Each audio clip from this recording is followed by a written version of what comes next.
Sharing how to make this fresh cranberry garland. This garland is perfect for holiday decorating and is so easy to make. I love using natural elements when I decorate for Christmas. I've shared a dried orange garland and dried apple garland in the past, so I guess I'm carrying on with the fruit garlands. The cranberries will start to dry out, but they still look nice even as they dry. You can see what the cranberries look like a week after sitting out at the end of this video. You're going to need fresh cranberries.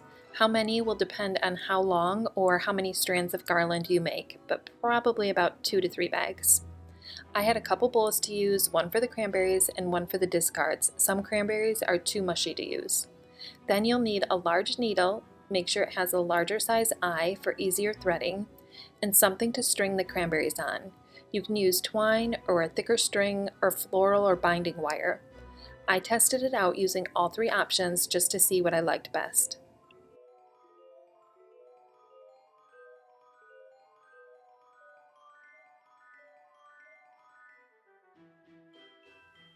Thread the twine through the eye of the needle and start threading the cranberries on. I put my cranberries on the long way, but you can thread them on however you like. This is the perfect craft to do while watching your favorite Christmas movies. It's also easy enough for kids to help with as long as you feel comfortable with them using a needle. The floral wire option doesn't need the needle, so that might be a better option for kids. This is the floral binding wire, which is linked below, and I probably liked using this the best. The wire helps give the garland a bit more shape, but not being as stiff as the regular floral wire, so it can still drape. The only issue was the paper around the wire would get soggy and start to rip a little around the needle, but I would just cut that part off and then re-thread the needle. I like to leave the one end of my twine or wire connected and just keep sliding the cranberries down. Then when it's as long as I want, I cut the end, making sure to leave enough to tie a knot in it.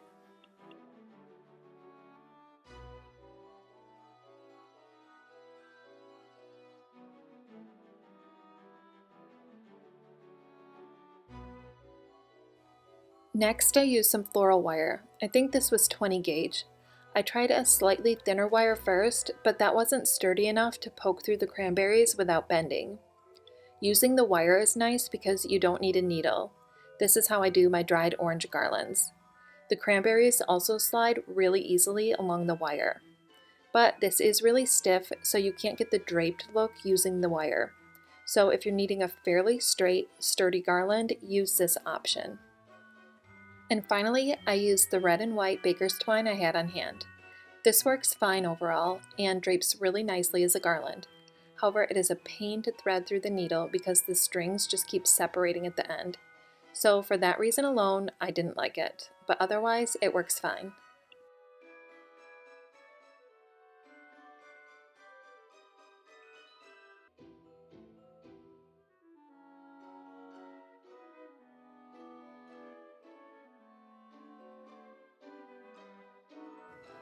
Once you have your desired length garland, tie off the ends in a knot so the cranberries don't slide off.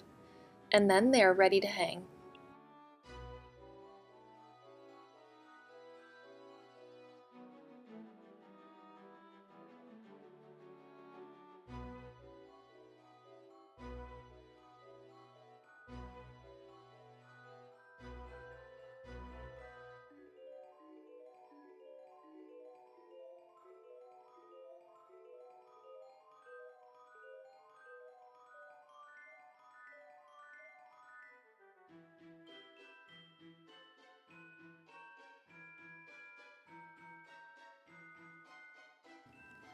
This is what the cranberries looked like after a week sitting out. They are starting to shrivel up, but still have a really nice color and I think still look nice. So I'm happy with both the fresh and dried cranberries. If you're wanting the cranberries to look full and fresh for a party or event, make your garland 1 or 2 days before.